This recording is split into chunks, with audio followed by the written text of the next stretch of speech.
Hello friends, नमस्कार। चलिए friends, weekly market analysis के अंदर कुछ मार्केट के विषय को हम लोग जो है कवर करते हैं। सबसे पहले इस हफ्ते आरबीआई ने अपने मॉनेटरी पॉलिसी के इसमें रेपो रेट को 50 बेसिस पॉइंट से बढ़ाया है। तो लगातार पिछले 5-6 महीने के अंतराल में ये तीसरा हाइक हम लोग देख रहे हैं जो आरबीआई ने इंटरेस्ट रेट्स को बढ़ाया है। तो अब यहाँ पर हमको समझना है कि आरबीआई ने इन इंटरेस्ट रेट्स को बढ़ाने के पीछे उनका सोच क्या है और उस सोच के साथ हमें अपने इन्वेस्टमेंट्स को कैसे देखना है वो हम लोग पहले देखेंगे। तो सबसे पहले ये रेपो रेट का मतलब क्या है, इसका इम्पैक्ट मार्केट पे कैसे होने वाला है। तो जैसे हम लोग रेपो रेट की बात करेंगे तो इस रेपो रेट के बढ़ने के साथ-साथ आपको लैफ कॉरिडोर का इंटरेस्ट रेट्स भी बढ़ते हुए नज़र आएगा। तो लैफ मतलब एमएसएफ और एसडीएफ। ये एसडीएफ और एमएसएफ उसी समय यूज़ किया जाता है जब आप बेसिकली मार्केट से आपको जो है पैसे की ज़रूरत है, तो आपको कोई नहीं दे रहा है, तो आप एज़ अ बैंकर आरबीआई के पास जाओगे। आप पहले रेपो रेट के रूप में आप इंटरेस्ट दोगे आरबीआई को। एक बार वो कॉरिडोर जो है जो है रेपो रेट का वो जो लिमिटेशन खत्म हो जाता है, फिर अगर उसके बाद भी आपको पैसों की ज़रूरत है तो आप आरबीआई से एमएसएफ के रूप में जो है उतने उस रेट पे आप आरबीआई से बोरो कर सकते हो। तो ये एक है।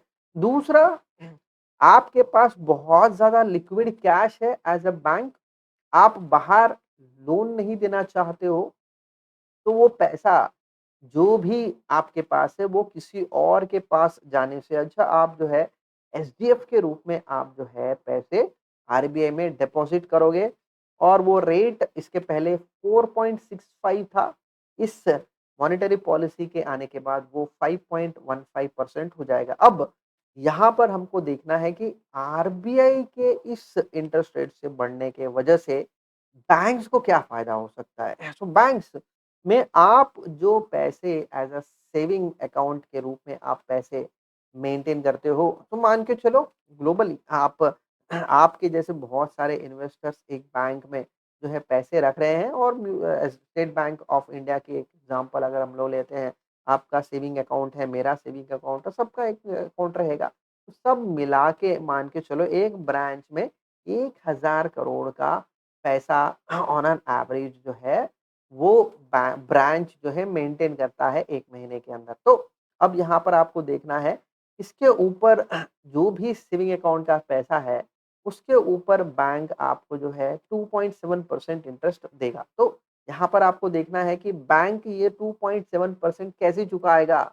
अपने जेब से इनको थोड़ी ना देना पड़ेगा। तो ये लोग क्या करेंगे, ये कुछ जो है हमारा जो पैसा है, वो हर कोई मतलब ये 1000 करोड़ जो है एक साथ बैंक पे जाके जो है एकदम से सब लोग विथड्रॉ नहीं करेंगे। थोड़ा-सा परसेंट जो है ये को थोड़े से लोग ही जो है पैसे विथड्रॉ करेंगे। तो इसमें होगा क्या? थोड़ा-सा पैसा जो है ये लोग एसडीएफ के रूप में आरबीआई में हम लोग ये लोग जो है लिक्विड कैश को डिपॉज़िट करेंगे तो वहाँ पर उनको 5.15% उनको इंटरेस्ट मिलेगा और हमें ये लोग देते हैं 2.7%। तो ऊपर का डिफरेंस कितना है, किसका फ़ायदा है वो आपको पता है।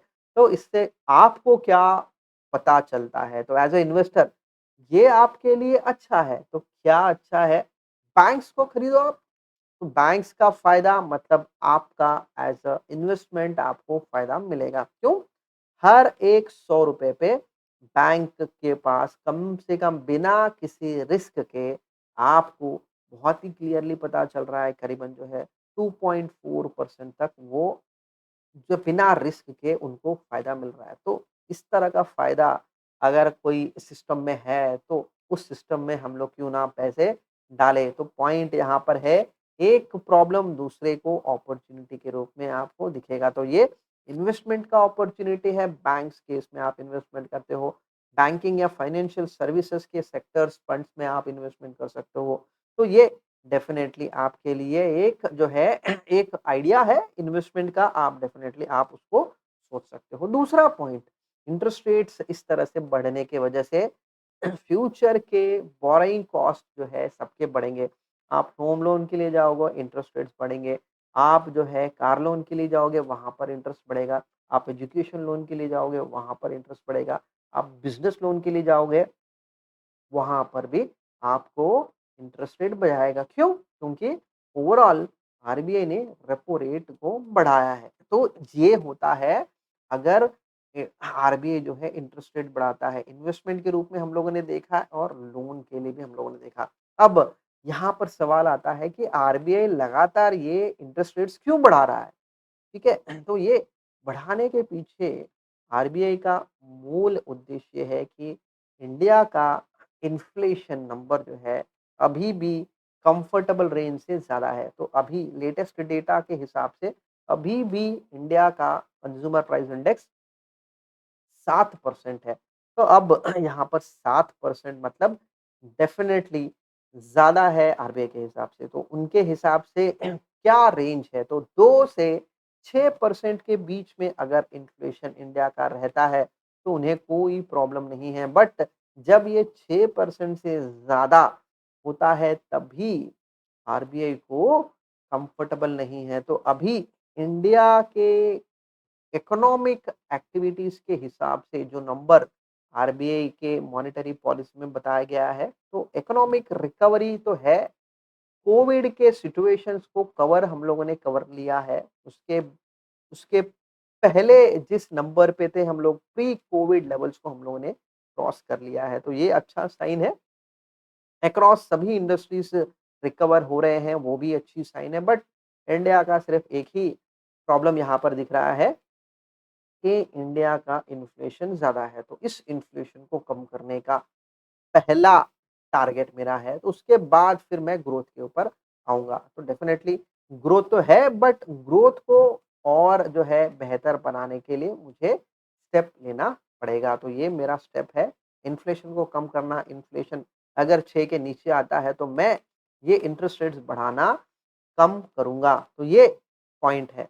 अब आपको समझना है कि इन्फ्लेशन बढ़ाने के वजह से ग्रोथ कम हो रहा है, ये समझना ज़रूरी है। तो यहाँ पर एज़ अ इन्वेस्टर आपको समझना है कि हाई इन्फ्लेशन इकोनॉमिक ग्रोथ के लिए अच्छा नहीं माना जाता है। तो ये बहुत ही क्लियर है, तो इसीलिए ग्रोथ को फ़ोकस करने वाली इस इंस्टीट्यूशन आरबीआई पिछले 4-5 महीने से लगातार कह रहे हैं कि हम लोग ग्रोथ को पीछे रख के हम लोग इन्फ्लेशन को कंट्रोल करने के लिए हम लोग जुड़े हैं। तो डेफ़िनेटली ये आपको भी समझना है, ये हमें भी समझना है कि हाई इन्फ्लेशन किसी भी इकोनॉमी के लिए अच्छा नहीं है। तो यही चीज़ को अगर हम लोग ग्लोबल सिचुएशन के साथ अगर अभी कनेक्ट करते हैं, तो यूरोपियन मार्केट्स में इन्फ्लेशन करीबन जो है पिछले 30, 35, 40 साल से जिस इन्फ्लेशन को देखा नहीं गया है, वो अभी फ़िलहाल हम लोग देख रहे हैं। दूसरा यूएस में भी लगातार हम लोग जो है हाई इन्फ्लेशन देख रहे हैं। तो हायर इन्फ्लेशंस हम लोगों को बहुत ही क्लियरली पता चल रहा है, इतना हाई इन्फ्लेशन इकोनॉमिक प्रोसेस के लिए, इकोनॉमिक ग्रोथ के लिए अच्छा नहीं माना जाता है। तो इसी के साथ एक और स्टेप हम लोग आगे बढ़ते हैं और लेटेस्ट न्यूज़ की तरफ ध्यान देंगे। तो न्यूज़ क्या आया है कि यूएस का यील्ड कर्व इन्वर्टेड दिखा रहा है। मतलब क्या? इसका मतलब क्या है? इसका मतलब ये है कि शॉर्ट टर्म के पेपर्स ज़्यादा यील्ड दे रहे हैं और लॉन्ग टर्म के पेपर्स कम यील्ड दे रहे हैं। तो 1 साल का पेपर करीबन जो है 3.1% का यील्ड है और वही 10 साल का पेपर आपको 2.65% के हिसाब से दे रहे हैं। मतलब आपकी इकोनॉमिक एक्टिविटीज़ में जो है वो ग्रोथ कब नज़र आएगा, जब आपका शॉर्ट टर्म बोरोइंग कम रहेगा और लॉन्ग टर्म बोरोइंग ज़्यादा रहेगा। मतलब ज़्यादा समय के लिए आप बोरो कर रहे हो, मैं ज़्यादा इंटरेस्ट चार्ज करूँगा। कम समय के लिए आप जो है बोरो कर रहे हो, तो मैं आपको कम इंटरेस्ट लूँगा। बट यूएस में उल्टा हो रहा है। जब ऐसे उल्टे परिस्थितियाँ हमको नज़र में आते हैं, तो इसका इम्पैक्ट इकोनॉमिक ग्रोथ पे क्या आएगा, उसको रिसेशन का नाम बताते हैं। तो इसीलिए इन्वर्टेड यील्ड कर्व जब भी आपको किसी भी इकोनॉमिक जो है इंडिकेटर में आपको वो नज़र आता है, तो ये यील्ड कर्व इन्वर्टेड है। तो उसके बाद इमीडिएटली या उसके थोड़े द देर बाद उस इकोनॉमी में रिसेशन देखा जाता है, तो अभी इस सिचुएशन में डेफ़िनेटली यूएस रिसेशन में आ सकता है। तो अब जब यूएस इकोनॉमिक जो है रिसेशन में जाएगा और यूरोपियन कंट्रीज़ भी अगर कोई जो है रिसेशन में जाते हैं, तो क्या होगा? तो क्या होगा दोस्तों कि एफआईआई का पैसा तो नॉर्मली अभी तक हम लोग देख रहे हैं कि कंटिन्यूअसली बाहर जा रहा है।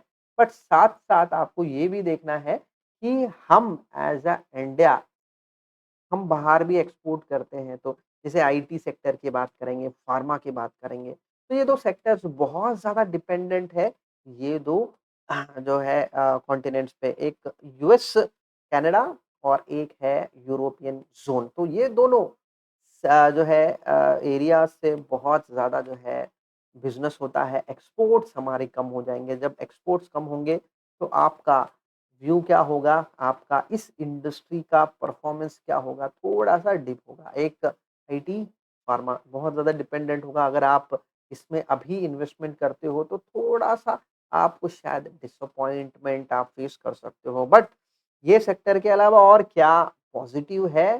पॉज़िटिवनेस ये है कि आप जो है बैंकिंग में जा सकते हो, जैसे मैंने आपको पहले कहा, फाइनेंशियल सर्विसेज़ में आप जा दे सकते हो, वो भी अच्छा है। इलेक्ट्रिक व्हीकल्स में बेसिकली ऑटो सेक्टर, बैटरी, ये एक इंडस्ट्री है जहाँ पर रजिस्ट्रेशंस आपको बढ़ते हुए नज़र आ रहे हैं। तो इलेक्ट्रिक व्हीकल्स के रजिस्ट्रेशंस बढ़ रहे हैं, टू व्हीलर, फोर व्हीलर सबके रजिस्ट्रेशन बढ़ रहे हैं। तो डेफ़िनेटली ये एक इंडिकेशन है कि इस इंडस्ट्री का एक छोटा-सा सेगमेंट, ऑटो का सेगमेंट, ये थोड़ा-सा जो है ग्रो हो रहा है, ये एक अच्छा है। टेलीकॉम के ऊपर आप ध्यान दीजिएगा, जुलाई में 5G के से रिलेटेड जो है ऑक्शन अभी खत्म हुआ है, तो over a period of time even 5G से रिलेटेड जो है चीज़ें रोल आउट होना शुरू होंगे, तो उसके बाद क्या होगा? उसके बाद डेफ़िनेटली 5G से रिलेटेड जितने भी चीज़ें हैं, सॉफ्टवेयर, हार्डवेयर, सब जो है आने वाले हैं, तो उसका स्केलिंग हमको समझना है। अगर आपको इंडस्ट्री का ये चीज़ अगर समझता है, तो टेलीकॉम आपके लिए एक अच्छा है।